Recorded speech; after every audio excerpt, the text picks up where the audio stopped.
Yeah, for time's sake, we're going to jump right in. Today we're going to be talking about chapter 6, section 5, and we're just going to be looking at Rome and its influence on Western civilization. So when I say Western civilization, I'm looking at the cultures that have primarily influenced us here in the United States, because I think one of the key reasons for studying history is it gives us a better understanding of the world that we live in.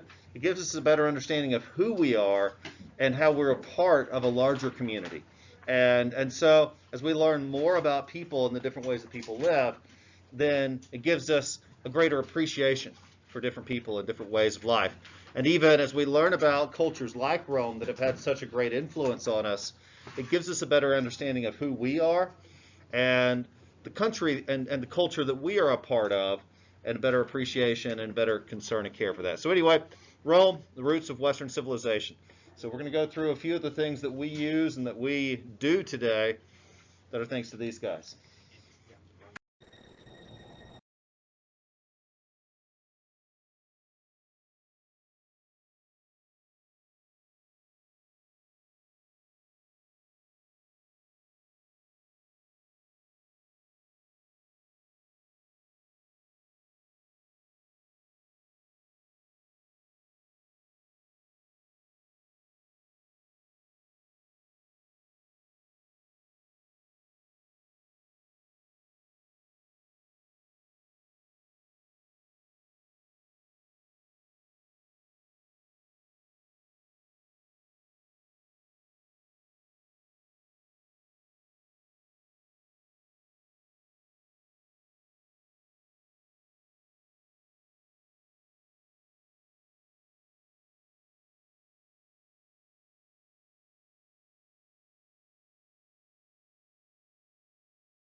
So we'll start with the word Greco-Roman.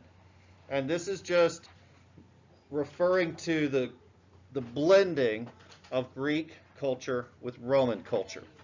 So in terms of our language, the English language has many different sources. Latin and Greek are two of the big ones. Old English is one of the big ones. And that's most of it. So Latin, Greek, and then some words from Old English. And yeah, so Welsh is distinct from Old English. There are others, um, you know, but again, these are some of the big ones. So Greco-Roman culture simply refers to elements of Rome, elements of Greece that have made up parts of our lives today. And so first, we're just going to look at some art. Now, one of the neatest archaeological finds is an old city in Italy called Pompeii. There was a movie about it not too long ago. You've probably heard about it. It was a Roman town that was destroyed because of a volcano. But because it was destroyed instantly, um, well, it was preserved as it was. Now, if you go to the city of Rome today, and it's big on my bucket list, it looks wonderful. You can see a lot of these artifacts and structures and buildings dating back to the Roman Empire. But the neat thing about Pompeii, since it was buried, you can see the entire town for what it was at that time.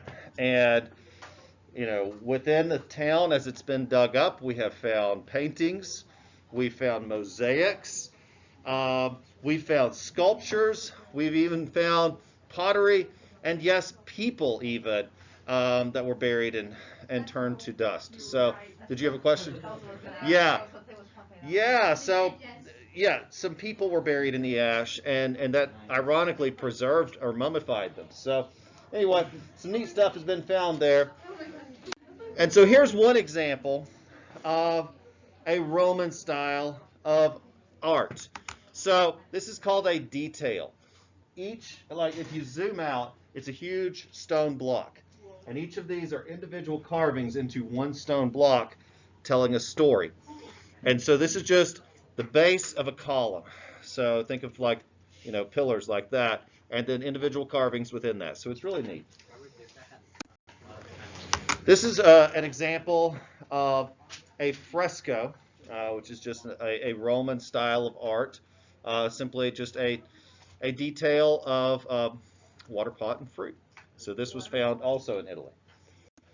Now in literature, a lot of Rome's literature very closely resembles the Greeks. In fact, the Romans wrote a sequel to the Iliad. And so the Iliad tells the story of Achilles and the Mycenaeans and their conquest of Troy.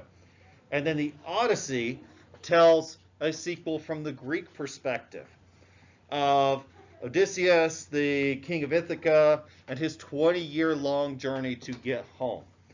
And he finds monsters and meets gods, and it's an incredible story. And of course, it's now the Odyssey. There's a couple movies that have been made about it. It's a really neat story. The Romans wrote a sequel from the perspective of the Trojans. It's called the Aeneid, because the king, Priam of Troy, went down with his city. His son, Aeneas, took the sword of Troy and escaped. And so, where did the sword wind up? Well, the Romans wanted to connect their culture, their history, to the Greeks and the Trojans. And so they or really the poet Virgil wrote this story, Crystal, of a young prince who takes the sword and escapes the sack of Troy. And from there, he goes on to found the city of Rome.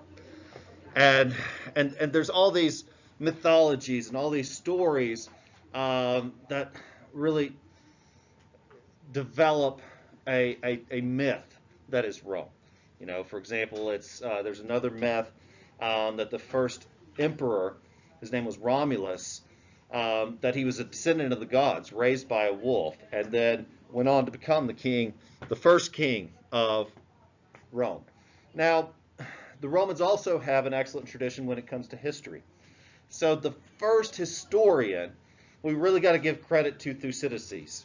That is the guy who wrote the Melian dialogue. And the reason he really gets credit as the first historian is he's the first one that was probably telling the truth. Everyone else tends to embellish. And why? Because so few people can read and write. So few people can read and write that those who can are getting jobs working for kings. And those kings want their stories told. But they want them told from their point of view.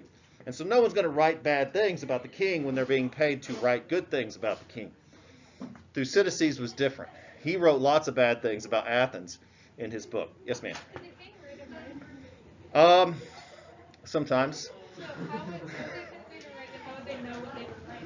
Well, I mean, there's ways. So, have the scribe read it to you, and then have them leave, and have a different scribe who's never met that one read the same thing. If it's a different story, kill them both. I don't know.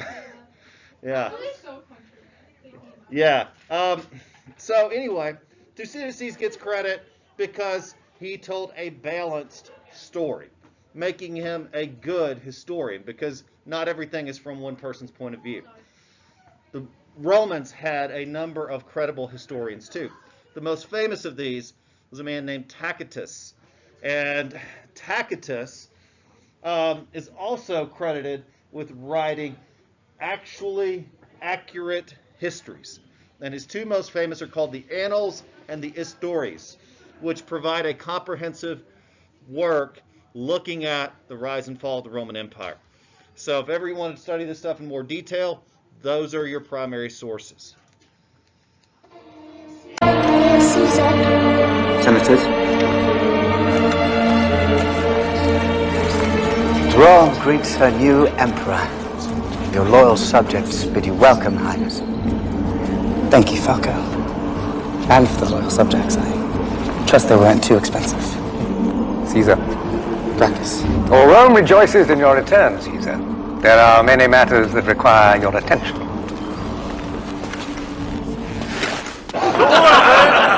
order! For your guidance, Caesar, the Senate has prepared a series of protocols to begin addressing the many problems in the city. Beginning with basic sanitation for the Greek quarter, to combat the plague which is already springing up there. So, it's Caesar... Shh. Don't you see, Gracchus? That's the very problem, isn't it? My father spent all his time at study, at books, and learning and philosophy. He spent his twilight hours reading scrolls from the Senate. And all the while, the people were forgotten. But the Senate is the people, sire. Chosen from among the people to speak for the people. I doubt many of the people eat so well as you do, Gracchus. Or have such splendid mistresses, Gaius. I think I understand my own people. Then perhaps Caesar will be so good as to teach us, out of his own extensive experience. I call it love. I am their father. The people are my children. And I shall hold them to my bosom and embrace them tightly. Have you ever embraced someone dying of plague, sire?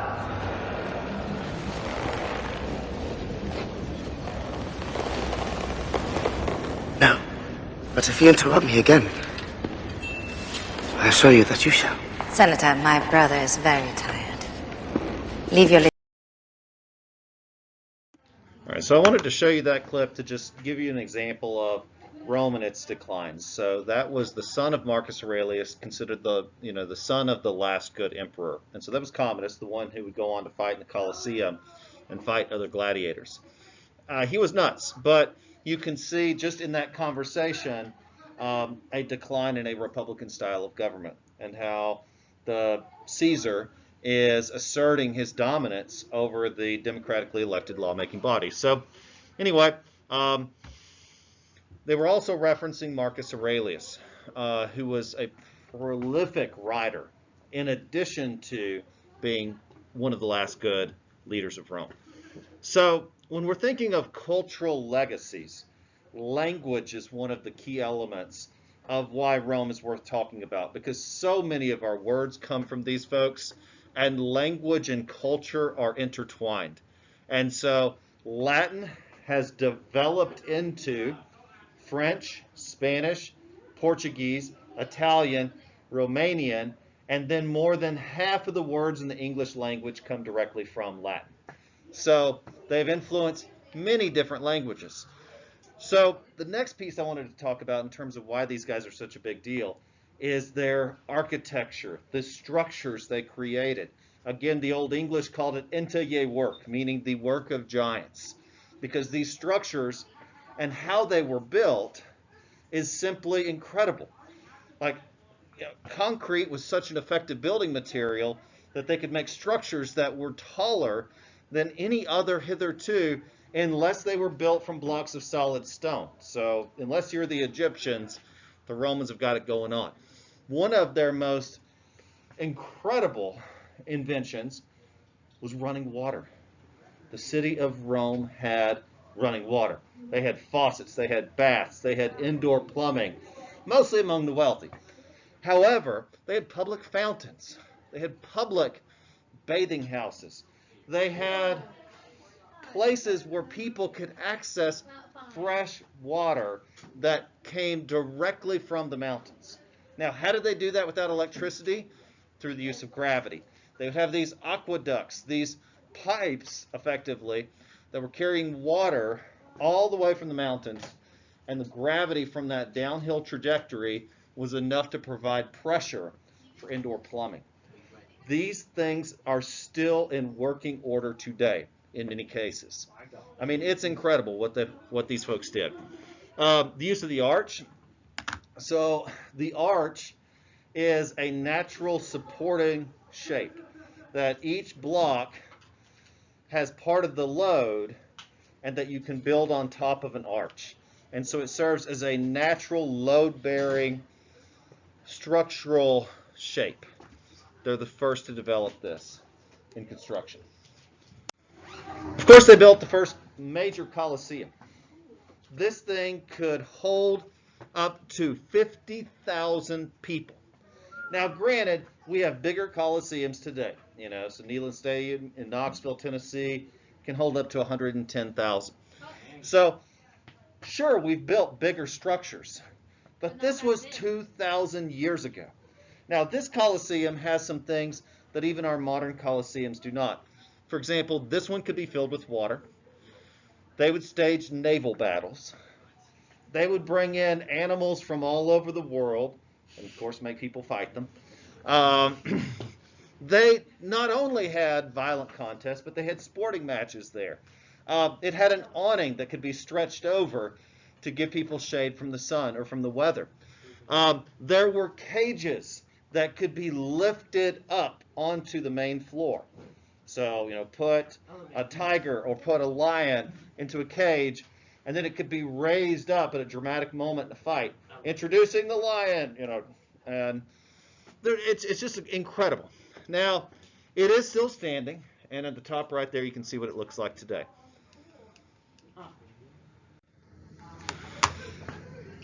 Their political influence can't be understated. So much of our modern legal system comes from these guys. The idea of equality before the law for all citizens. The idea that every citizen has their say in court. The idea that people could apply for and become naturalized citizens. And I mean, again, just their legal system, their laws, their 12 tables were posted publicly because they believed that for a rule of law to be effective, laws have to be understandable. They have to be enforceable, and they have to be generally accepted. So they wanted to make sure that everyone had the chance to see, read, and understand their law. Not only that, but they helped to preserve a lot of these Greek traditions that we've talked about. So really, our language is a mixture of Latin, a mixture of Greek, and then several other different cultures. So they have an enduring influence. When the French Emperor Napoleon claimed to have Roman blood coursing through his veins, it wasn't the Republic, but the Empire and its all-powerful rulers he was thinking of. The great danger is that we believe that the Roman Empire was a good thing. That is a 19th century view. It's the reason why in Britain people learnt the classics. They learnt the classics and they read their Livy in order to know how to govern India, because Britain saw herself as doing exactly what the Romans had done. We have not yet properly written the post-imperialist history of Rome that will come and realize that this whole thing, great though it was, has its negative side. It has its violence, it has its dark side. That dark side of Rome was ruthlessly exploited by the fascist dictator Mussolini, who openly styled his regime as a new Roman Empire, and himself a new Emperor Augustus.